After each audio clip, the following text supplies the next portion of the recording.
In this video, I'm going to go over the cities of Des Moines and what their chicken policies are. Can you have chickens in Ankeny, Altoona, Des Moines?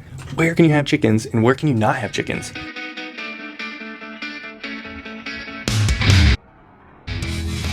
I would have found it very useful if someone would have created this video when I was looking for a house in the Des Moines metro area. And this video hits very close to my heart, so stay tuned. Farm animals in Des Moines metro. I'm creating this video because when I was looking to buy a house in Des Moines, it was on my agenda to figure out what areas can we have chickens. Our family has chickens, we love having eggs, our kids love the chickens, we enjoy what the chickens do for our area, and so our gardening area, right? And so we needed to make sure that we moved to an area that allowed the chickens that we wanted in the way that we wanted.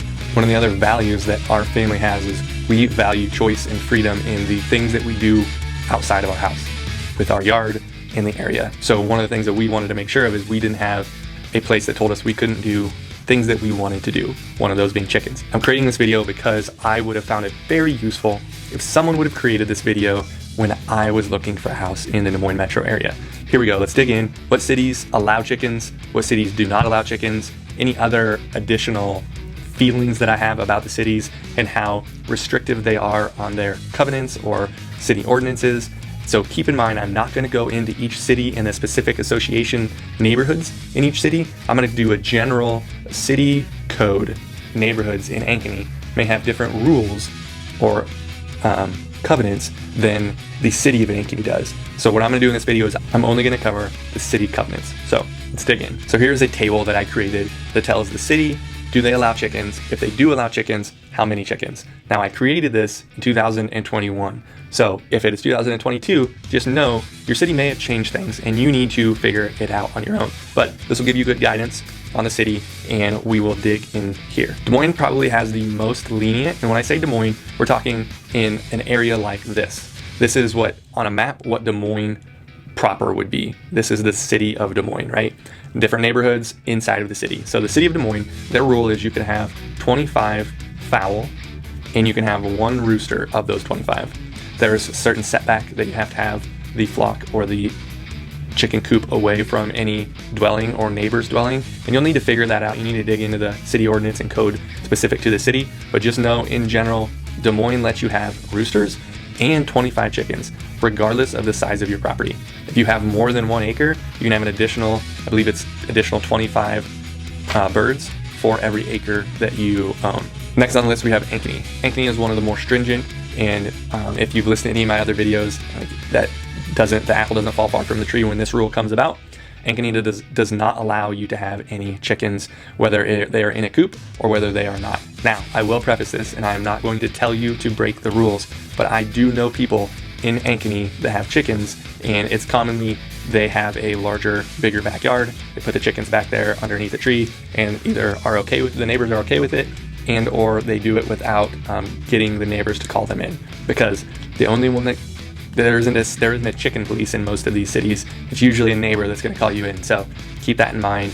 And if you really want chickens and you live in Ankeny, whether you're moving to or you currently live in, whether that's Ankeny or any of the other cities that don't allow chickens, I know people with chickens in all of the cities, but this video is all about what's allowed, and they are not allowed in Ankeny. Waukee, you can have chickens, but you cannot have roosters, and you can have 6 hens per half acre. So half acre, 6 hens.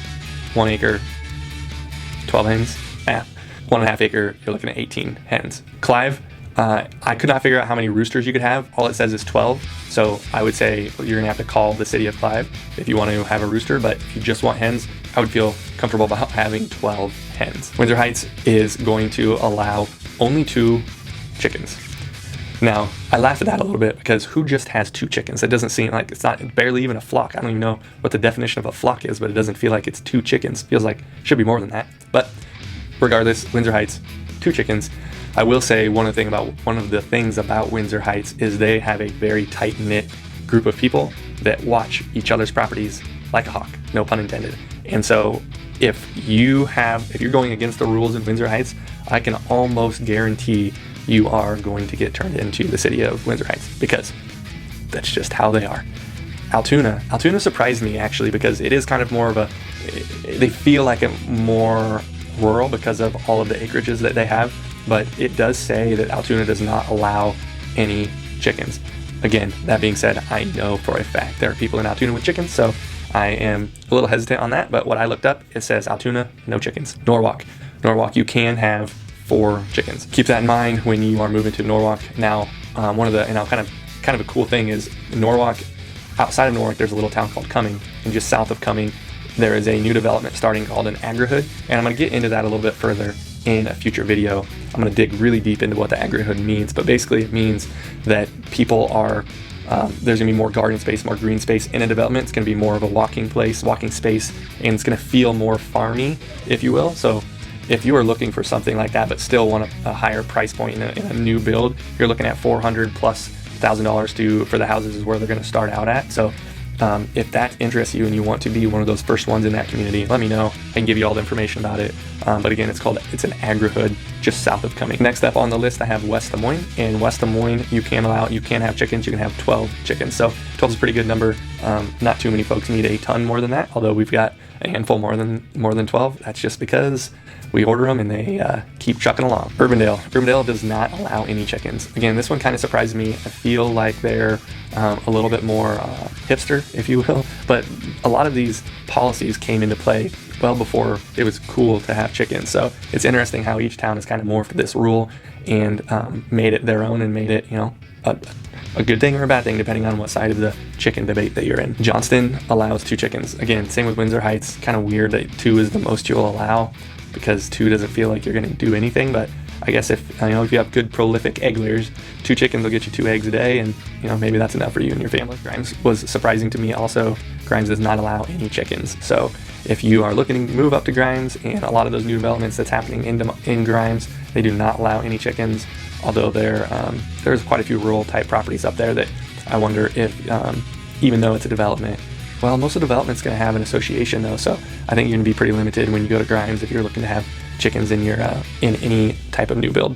So I've kind of went over these cities. Now, what I want you to keep in mind is this is not static data, and the growing need and want for people to have chickens is going to change, whether it's going to go up or it's going to go down.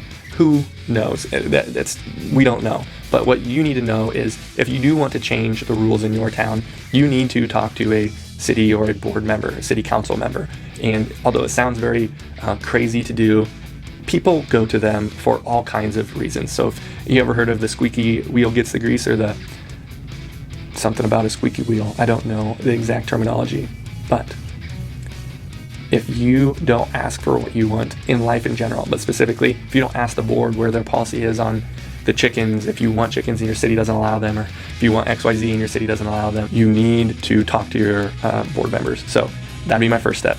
Secondly is I would call, if you're unclear on any of the rules or you want to try to figure out how you can go around them, call the city hall, city clerk, and ask them what their policy is on their chickens or fowl, however they would determine that. And sometimes the city clerk is going to know, sometimes city hall will know just right off the bat because they get asked this question all the time.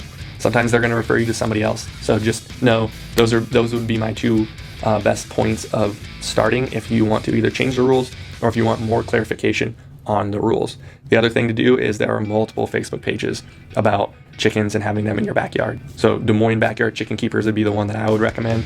And if you have any questions about chickens in the city limits around any of the metro, that'd be a good place to start also. Again, I did this video because I wanted this resource when I was searching for houses. It gives me a better perspective of what the city views, how they think, how the board members think, and just aligns with my values. And so if your values are opposite than mine, that's fine.